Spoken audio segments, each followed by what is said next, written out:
Les heures défilent sur moi, les vagues effacent mes pas. Au creux des mains, le souvenir de ce jardin désespéré. Je ne me retourne pas, je fais des détours et je vois sur mon chemin comme un mirage du passé comment tourner la page.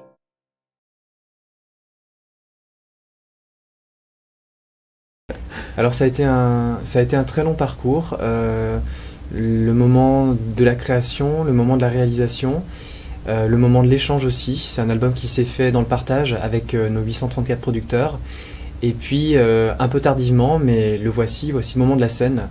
On a fait le 3 octobre au Divan du Monde et puis aujourd'hui au Fil à Saint-Étienne.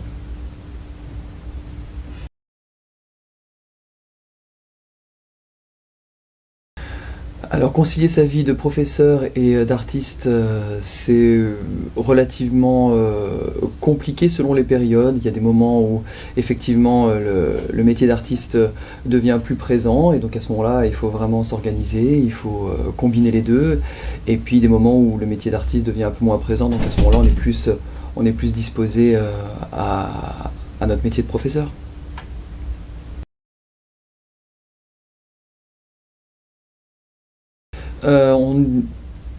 On trouve que c'est une chance avant tout parce que le public c'est les personnes qu'il faut qu'on essaie d'atteindre directement, donc quoi de mieux que d'atteindre le public en le faisant participer lui-même à notre projet. C'est vraiment quelque chose qui nous tenait à cœur à la base quand on s'est inscrit sur My Major Company et on a été honoré de cette récompense fulgurante. Voilà. C'était aussi une décision pour nous de lancer un projet participatif. Ce qu'on n'a pas contrôlé par contre, c'était le fait que ça se passe aussi rapidement. 4 jours, ça a été très rapide et là je crois que c'en est une preuve quelque part que ce projet a été fait pour ça.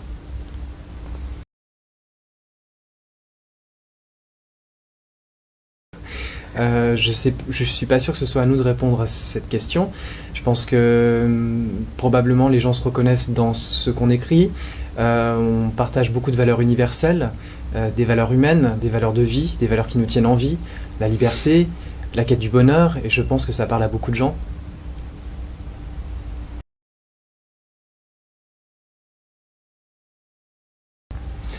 On va dire que c'est une carte d'identité musicale. Ma Révolution, c'est un titre vraiment qui parle de l'intérieur de chacun, avec nos forces, nos faiblesses, nos démons qui peuvent nous hanter et dont on essaie de se débarrasser comme tout le monde. Et c'est, on va dire, un morceau de Cassandre et qui parle effectivement de la quête de soi, comme d'autres chansons de l'album d'ailleurs, comme Atteint le bonheur, qui sont des chansons vraiment où on essaie de s'extirper des choses qui nous empêchent d'avancer. Je tenais ta main, notre destin, mais au matin désespéré, des milliers de doutes m'enlacent, et je me retourne hélas, tout comme Orphée, oui j'ai osé, toute ma vie métamorphosée. Moins long les pauses. Oui, pardon. Si, Attends, je suis mal placé, si, si nos vies ressemblent à la terre qui tremble, nos cœurs libres, nos cœurs vivent comme l'enfer, que nos vies ensemble puissent nous faire comprendre l'équilibre, mais qui peut dire comment faire?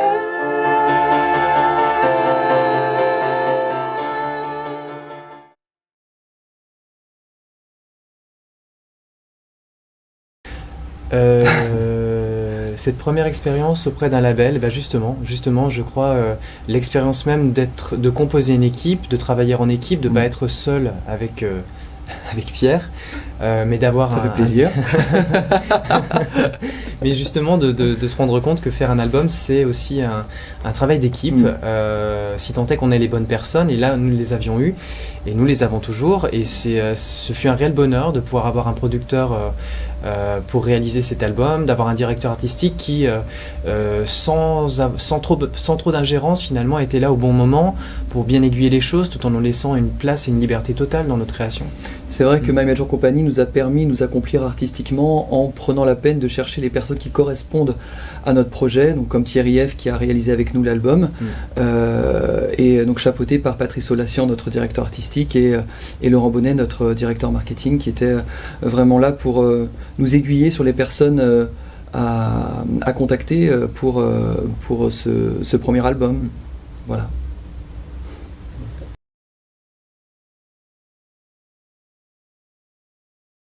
Je suis pas sûr qu'il y ait une priorité entre musique et texte. La chanson, ce ne sont pas que des textes, ce ne sont pas des poèmes, ce sont des textes mis en musique, mais en même temps c'est une musique qui appelle des mots. Je crois que c'est une espèce de questionnement. Et d'alchimie entre les deux. Tout à fait. Il n'y a pas à aucun moment on se dit, on réfléchit à l'acte de créer une chanson, à aucun moment on se dit qu'on va créer de cette manière-là, en commençant par un texte ou en commençant par la musique. C'est vraiment les choses qui s'imbriquent les unes dans les autres, et puis parfois ça peut être juste un morceau de mélodie qui va s'imbriquer à un autre morceau de mélodie qui avait été trouvé par l'autre.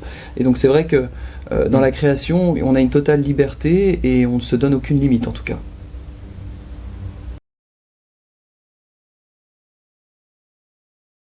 Le poème Liberté de Paul Éluard. C'est une exception, ça. Mais ça reste une exception parce que finalement on a mis peu de textes en musique. La plupart du temps, c'est de l'intuition.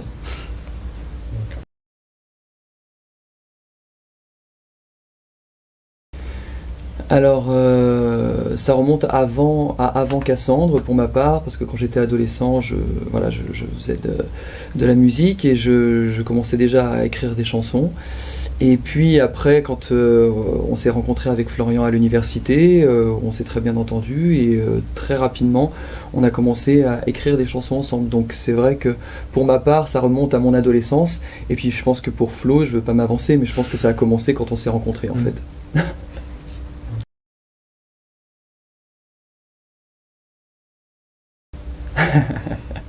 En tous les cas, pour être un duo, je pense qu'il ne faut pas être ni dans la confrontation, ni dans la discussion. Je crois qu'une création, c'est quelque chose qui vit, et qui ne vit pas à deux, qui vit à un, probablement.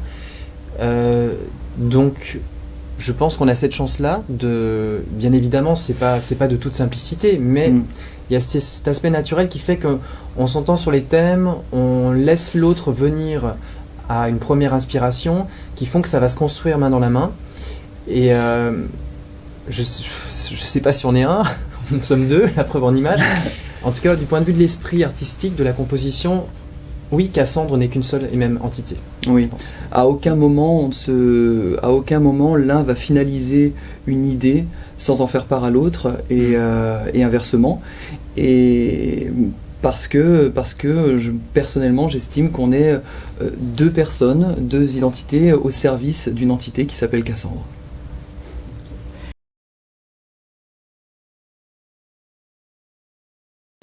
C'est une force supplémentaire d'être deux. Oui, c'est une force supplémentaire, c'est vrai, mais il y a aussi, quand on regarde un peu le paysage artistique, notamment francophone, rares sont ceux qui sont seuls, en fait. Soit il y en a un du binôme qui chante, qui est mis en avant, comme France Gall avec Michel Berger, ou bien Mylène Farmer avec Laurent Boutonnat, ou bien, il y a plein d'artistes, ou bien Chaim avec Camaro. Et puis il y a aussi d'autres vrais duos, effectivement, où il y a donc les deux personnes qui sont mises en avant, comme Simon Garfunkel. Donc je pense que c'est quand même relativement rare, les artistes qui sont seuls au monde. Il y a toujours une sorte d'histoire à deux qui se construit, ou comme par exemple Lara Fabian et Eric Allison. Enfin, il y a plein d'exemples comme ça où l'histoire fonctionne à deux. Alors parfois il n'y en a qu'un seul qui est mis en avant, et puis parfois les deux sont mis en avant. Et ceci dit, sur la scène, ça fait déjà quelques années qu'on travaille ensemble. On s'est toujours senti un peu seul en tant que duo. Et je trouve que récemment, on a dans le paysage francophone plus de duos, que ce soit féminin avec Brigitte, que ce soit masculin avec les Frérots, avec Aaron, dans quelques domaines que ce soit, la variété, la pop, etc. C'est quelque chose qui a émergé en fait, mais de manière beaucoup plus crédible qu'il y a 20-30 ans. Et du coup, c'est très plaisant de voir qu'on n'est pas seul en fait. Que c'est une entité qui a tout à fait qui existe ailleurs aussi. Mhm.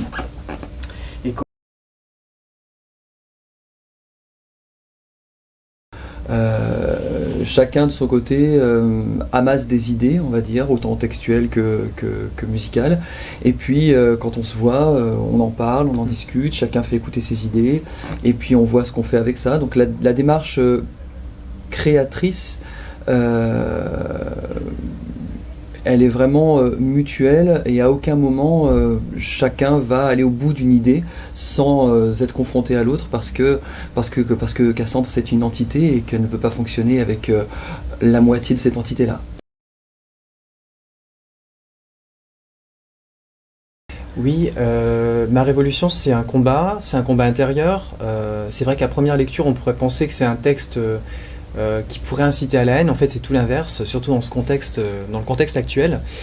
Si on devait situer ma révolution, une chanson, elle prend toujours un sens dans un contexte, et dans le contexte actuel, il y a cette idée que en nous tous, on a des bons sentiments, mais on a aussi la haine qui peut naître des événements récents. Et finalement, nos propres démons, ça peut être cette haine qui peut arriver pour X raisons, par jalousie, par désir de revanche, comme c'est le cas probablement chez beaucoup de personnes en ce moment. Et c'est un appel justement à lutter contre ces démons-là, qui sont en nous et qui nous font souffrir, qui nous mettent à mal, qui nous rendent faibles. C'est une lutte intérieure.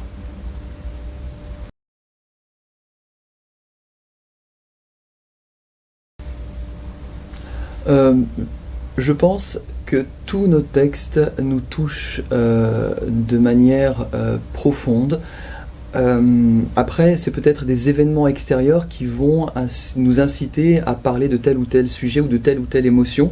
Mais en tout cas, tout ce dont on parle, et en général, on parle que d'émotions finalement, que de sentiments, que d'intériorité, dans différents décors. Tout ça nous parle et tout ça nous constitue, en tout cas.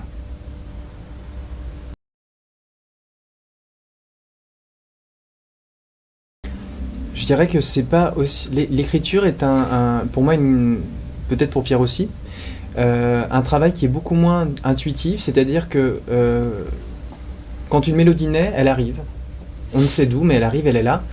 Et quand on écrit un texte, souvent la musique est un petit peu derrière pour porter quelques mots, mais c'est davantage un travail où on va prendre son crayon et on va vraiment faire un vrai travail intellectuel d'une certaine manière. Il y a quelque chose de... Je sais pas comment décrire ça, une réflexion un moment de réflexion profonde qui est moins de l'ordre de l'intuition que la composition. Je sais pas ce que t'en penses. L'écriture, c'est quelque chose qui est intuitif malgré tout. Et puis, alors Flo parlait lui d'une mélodie qui va naître. Pour ma part, parfois ça va être une idée, un thème qui va naître d'un point de vue textuel. Puis parfois ça peut être un morceau, un bout de parole qui va devenir le titre de la chanson. Et puis à partir de là, broder tout le reste du texte qui va découler de ça. Mais l'écriture du texte, quand on arrive au bout de l'écriture du texte d'une chanson, pour ma part, c'est jouissif, vraiment.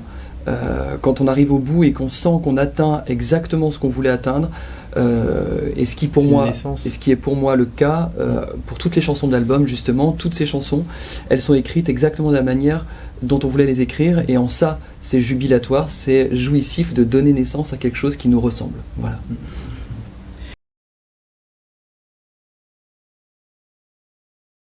Probablement, je pense qu'on se dévoile pas tant que ça en interview et même quand on parle. Je pense que c'est une forme de pudeur. Et quoi de mieux finalement que de dire sa vie avec les mots qu'on a choisi de mettre, les mélodies qui sont là. Et je pense que c'est un acte plus poétique, peut-être un petit peu plus pudique. Il faut creuser un peu plus, il faut prendre le temps d'écouter. Mais oui, sans doute, c'est une manière de se dévoiler d'une manière un peu plus poétique.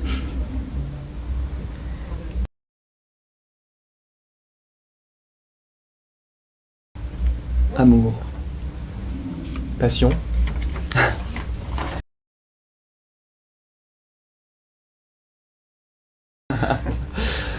Alors Non mais je rêve, c'est une chanson Passion. justement, voilà, on en revient de passion, mais avant même de passion, de désir, et même de désir inavoué, de quelqu'un qui peut voilà, vous approcher et puis sentir que cette personne veut plus de vous et de sentir qu'intérieurement on a envie de se retenir et qu'à la fois on en a profondément envie.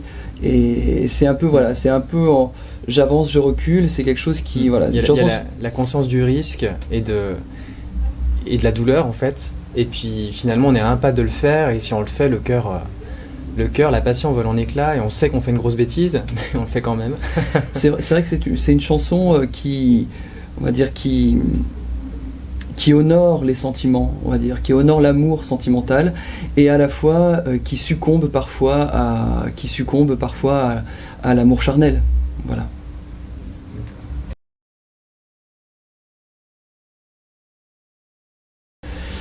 Alors à la vie à la mode, c'est une chanson effectivement où le thème principal, c'est la quête de la jeunesse éternelle, mais d'un point de vue universel, c'est-à-dire pas seulement nous, on parle vraiment de manière générale, quand on voit le monde occidental qui nous entoure, on se rend bien compte qu'on court après le temps, qu'on court après la jeunesse et qu'on essaie de dissimuler tant bien que mal la vieillesse par l'habit, par le maquillage, par la coiffure, par plein d'artifices pour contrer la mort qui approche. Oui, et puis après, que dire après ça? La peur du temps qui passe, c'est une forme d'angoisse, elle n'est pas constante, mais je mets au défi quiconque de dire qu'il est totalement distant par rapport à ça. On a toujours des moments où on est face à ces questionnements, on voit les autres, on se voit vieillir, on se voit mûrir, puis on voit les autres aussi changer autour de soi. Ce qui nous amène à nous poser des questions sur nous-mêmes, sur la perte de l'autre aussi.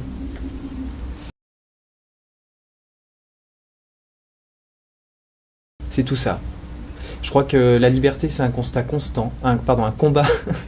C'est un combat constant, un combat, vraiment, parce que la liberté, elle est très fragile, on l'a vu encore récemment, de manière plus générale en France et dans le monde, mais même pour soi-même, je crois que c'est quelque chose qu'il faut toujours redéfinir, dont les contours sont toujours un petit peu flous.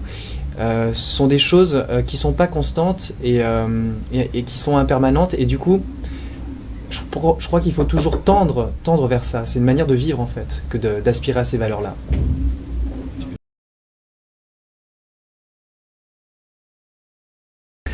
Alors personnellement, le premier souvenir que j'ai, en tout cas le souvenir le plus fort, c'est un public extraordinaire, mais vraiment qui nous a porté. On était, pour ma part, et je pense que Flo c'était pas, parce que on commence le spectacle dos à dos, donc on sent vraiment l'autre, et on va dire c'est les vibrations de l'autre, et je sens vraiment qu'on était à ce moment-là terrorisés, et le public qui avait une chaleur telle nous a porté littéralement, il nous a fait oublier toutes les angoisses qu'on avait, et on a passé un moment magique.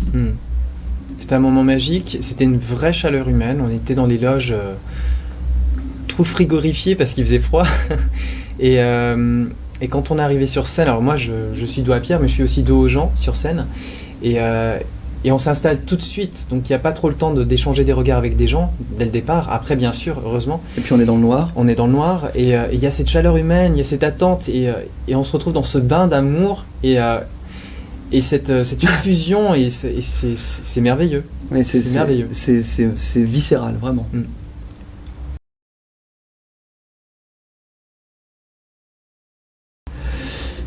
Tu es mon autre, c'est, selon nous, un chef-d'œuvre de Lara Fabian. Réellement, elle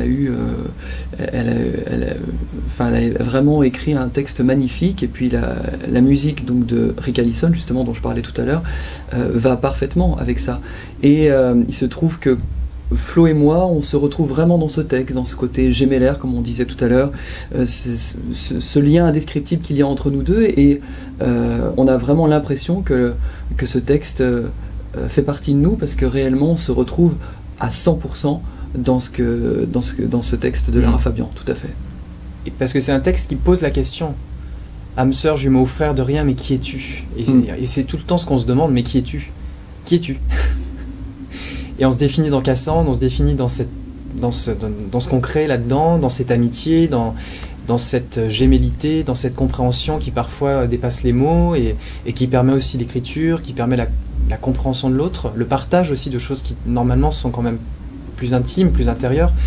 Et cette confidence artistique, pour moi, c'est une chance. On l'abandonne pas. Jamais. Tu ne parles qu'une langue, aucun mot déçu, celle qui fait de toi mon autre, l'être reconnu. Il n'y a rien à comprendre et que passe l'intrus qui n'en pourra rien attendre, car je suis seul à les entendre, les silences, et quand j'entre en toi, tu es mon autre, la force de ma foi, ma faiblesse et ma loi, mon insolence et mon droit. Moi, je suis ton autre. Si nous n'étions pas d'ici, nous serions l'infini.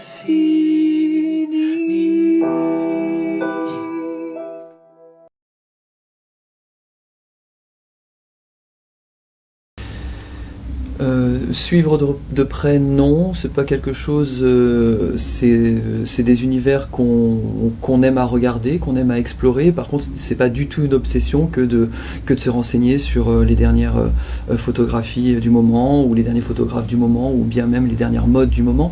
On va dire que c'est pas du tout dans notre quotidien. Par contre, dans la démarche, au moment où on est dans une démarche de création donc de chansons, de création d'albums, où évidemment l'univers visuel compte, à ce moment-là, oui, on aura, on va dire, un quotidien plus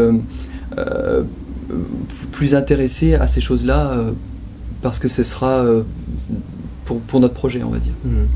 Et puis derrière la photographie, derrière la mode, il y a l'idée d'esthétisme. Je pense que dans Cassandre, il y a cette volonté de beau, cette volonté de sublime, qui, normalement, d'après les philosophes des Lumières, est quelque chose d'indiscutable, mais en tout cas dans ce qu'on considère de sublime.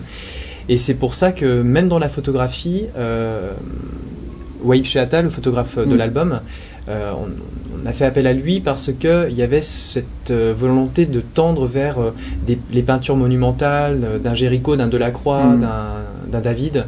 Il y avait quelque chose d'extrêmement proche de la peinture.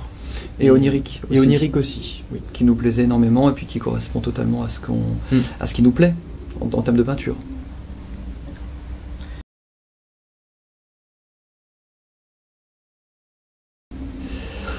Alors là encore, c'est un travail à deux. On réfléchit aux choses. Au départ, quand on crée un spectacle, on se penche d'abord sur la structure des chansons, c'est-à-dire comment on va articuler l'introduction de cette chanson, comment on va ouvrir le concert, avec quels moyens sonores. Et puis quand on a tous les moyens sonores, à ce moment-là, on va déjà faire un filage avec l'ordre qui est prévu.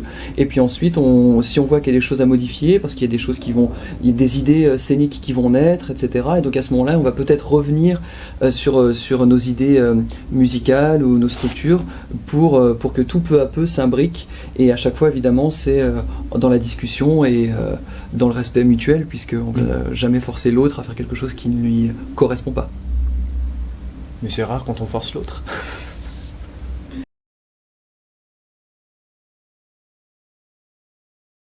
Ce serait un artiste probablement féminin. Mais on n'a pas de nom précis. Je pense qu'on est assez ouvert en fait en termes de collaboration, de partage. Ceci dit, je pense qu'on tendrait vers une chanteuse.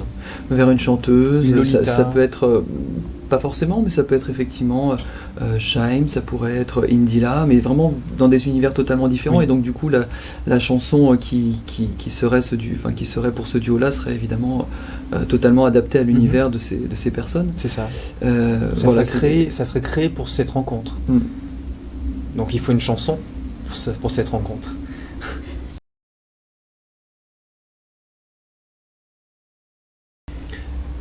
Oui.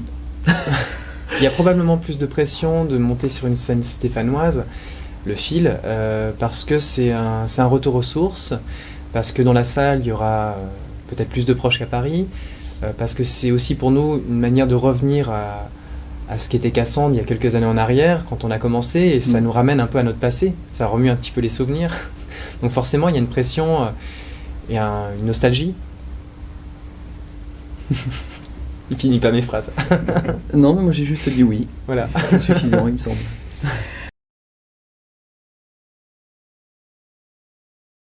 Alors, dans un contexte familial, moi, pour ma part, effectivement, il m'arrive de revenir plutôt régulièrement, familial, amical. Enfin, c'est une ville où j'aime revenir parce que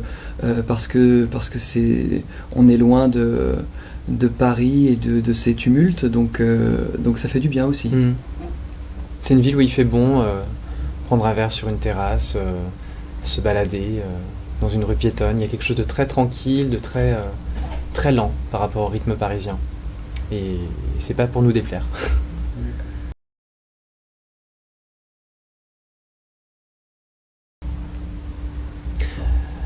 Souvenir artistique ou souvenir global? Alors moi, quand je repense à Saint-Étienne, je repense toujours à un souvenir gustatif, c'est les chocolats que je mangeais quand j'étais petit, que je mangeais tout le temps. À Saint-Étienne, il y a de très très bons chocolats. On a les chocolats des Princes, on a les chocolats Wess. Et mes souvenirs de stéphanois sont toujours mêlés avec ce chocolat de Noël, ce chocolat de Pâques. Pour Pierre? Je reviens à la question précédente, c'est une sorte de quiétude, une sorte de...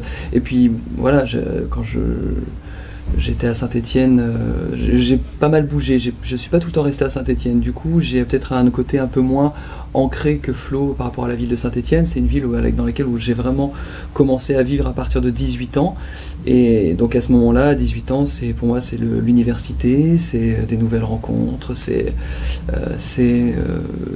des balades, des réunions entre amis, voilà.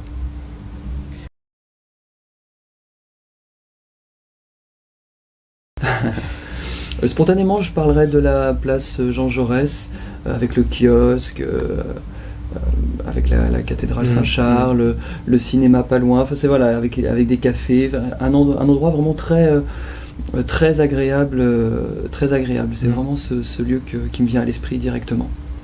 Moi aussi.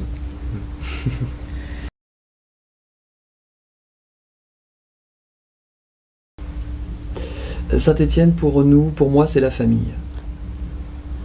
C'est le début de tout.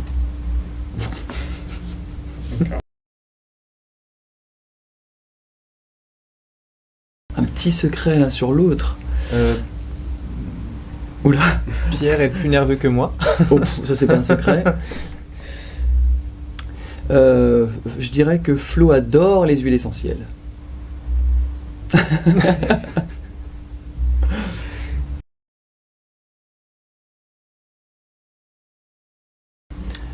Il y a des chansons qui n'ont pas pu exister dans le premier album, juste parce qu'il fallait faire un choix, que quand on arrive avec 30 chansons, 30 maquettes, bah évidemment il faut faire un choix, mais ce qui ne veut pas dire que celles qui ont été mises au banc sont des rebuts, quoi. C'est simplement qu'elles auront probablement une autre vie, donc oui, il y a des chansons, mais ceci dit, il y a toujours de nouvelles choses qui émergent, même en ce moment, il y a des choses qui nous marquent. Je pense que l'actualité est très inspirante. On parlait de Ma Révolution, mais qui se situe dans ce contexte-là aussi. Mais je crois qu'il y a eu tellement un raz-de-marée émotionnel, national vraiment, que je crois qu'on ne pourrait pas rester insensible, en manque d'inspiration dans une telle période. Donc bien sûr qu'il y a toujours des choses qui naissent constamment.